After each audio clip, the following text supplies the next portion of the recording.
एक देश एक चुनाव की दिशा में केंद्र सरकार ने पहला कदम उठा दिया है। सरकार ने इसकी संभावनाओं पर विचार करने के लिए कमेटी का गठन किया है। इस कमेटी का अध्यक्ष पूर्व राष्ट्रपति रामनाथ कोविंद को बनाया गया है। कमेटी के सदस्यों के बारे में भी नोटिफिकेशन जारी किया जाएगा। हालांकि विपक्षी पार्टियों ने सरकार के इस कदम पर सवाल उठाए हैं। कांग्रेस ने सवाल किया है कि अभी इसकी क्या जरूरत है, पहले महंगाई, बेरोजगारी जैसे मुद्दों का निवारण होना चाहिए। भाजपा अध्यक्ष जेपी नड्डा ने भी आज पूर्व राष्ट्रपति रामनाथ कोविंद से मुलाकात की। दोनों की मुलाकात का वीडियो भी सामने आया है। बता दें कि चुनाव कराने की वित्तीय लागत, बार बार प्रशासनिक स्थिरता, सुरक्षा बलों की तैनाती में होने वाली परेशानी और राजनीतिक दलों की वित्तीय लागत को देखते हुए मौजूदा सरकार एक देश एक चुनाव की योजना पर विचार कर रही है। इसके तहत सरकार लोकसभा और सभी राज्यों के विधानसभा चुनाव एक साथ कराना चाहती है। साल 1951-52 में लोकसभा और सभी राज्यों की विधानसभाओं के चुनाव एक साथ हुए थे। इसके बाद 1957, 1962 और 1967 में भी लोकसभा और सभी विधानसभाओं के चुनाव एक साथ हुए, लेकिन बाद में 1968, 1969 में कुछ विधानसभाओं के समय से पहले भंग होने और 1970 में लोकसभा को समय से पहले भंग होने से एक साथ चुनाव कराने का चक्र बाधित हो गया। यही वजह है कि अब स्थिति ये हो गई है कि हर साल कहीं ना कहीं चुनाव हो रहे हैं। ऐसे में सरकार फिर से लोकसभा और सभी विधानसभाओं के चुनाव एक साथ कराने की संभावनाओं पर विचार कर रही है। अब इस दिशा में कमेटी का गठन एक बड़ा कदम है। सरकार ने एक देश एक चुनाव की संभावनाओं पर विचार के लिए कमेटी का गठन कर दिया है। हालांकि सरकार के लिए भी इस फैसले को लागू करना और इस संबंध में कानून बनाना आसान नहीं होगा।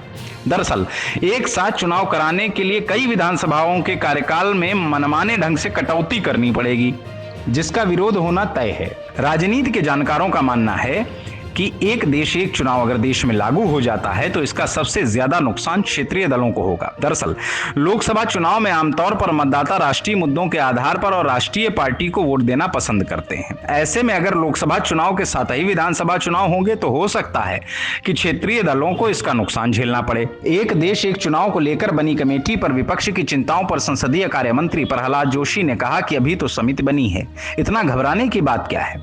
समिति की रिपोर्ट आएगी, फिर पब्लिक डोमेन में चर्चा होगी, संसद में चर्चा होगी, घबराने की बात क्या है। अभी बस समिति बनाई गई है, इसका अर्थ यह नहीं है कि यह कल से ही लागू हो जाएगा। तो कमेटी रचा है, इतना घबराने का क्या जरूरत है।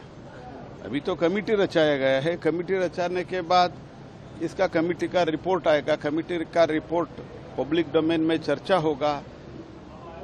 अगर पार्लियामेंट में जब आता है, पार्लियामेंट में चर्चा होगा।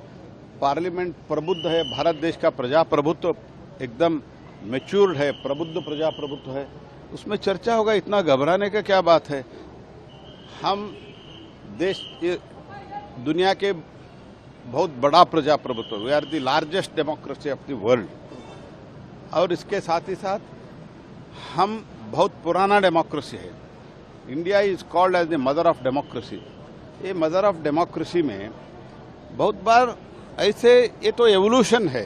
ये डेमोक्रेसी, जहां मैं कर्नाटक से आता हूं, कर्नाटक से 12th सेंचुरी में डेमोक्रेसी था। ऐसे भारत के कई प्रदेशों में democracy 12th century, 11th century, 8th century से डेमोक्रेसी है। ये डेमोक्रेसी भारत में एक एवोल्यूशन है। ये एवोल्यूशन में अभी नया नया जो विषय आता है देश के हित में, उसका तो चर्चा तो करना चाहिए। तो चर्चा करने के लिए कमेटी रचा दिया गया है। तो इसका अर्थ ये नहीं है कि कल से ही हो जाएगा, ऐसे तो हमने थोड़ी कहा है। धन्यवाद। विशेष सत्र बुलाया गया है। विशेष सत्र में जो एजेंडा है आपसे जरूर मैं इधर ही रहता हूं। 2-3 दिन में फाइनल, 3-4 दिन में जब फाइनल होता है मैं आपसे चर्चा जरूर करूंगा। इंपॉर्टेंट आइटम है, इसीलिए हमने बुलाया है। इससे पहले भी इलेक्शन हुए हैं सर देश में, ऐसा नहीं है कि लोकसभा विधानसभा ये पहली बार इलेक्शन कई एक साथ हुए हैं। पहले ऐसे जहां तक मैं जानता हूं, पहले 63, 67 तक, शायद 67 तक लोकसभा और विधानसभा एक साथ ही चुनाव होता था। उससे देश में एक डेवलपमेंट के लिए एक अच्छा माहौल रहता था। क्योंकि आज देखिए, जब भी भारत में एक सरकार लोकसभा में मीन सेंट्रल में चुन के आते हैं, उसके बाद सारे 5 वर्ष कहीं न कहीं चुनाव चलता रहता है। इसीलिए डिसीजन मेकिंग प्रोसेस में भी कई प्रॉब्लम होता है। इसलिए ये तो एक विचार है, एक विमर्शा तो होना चाहिए। यथार्थ समाचार ब्यूरो रिपोर्ट।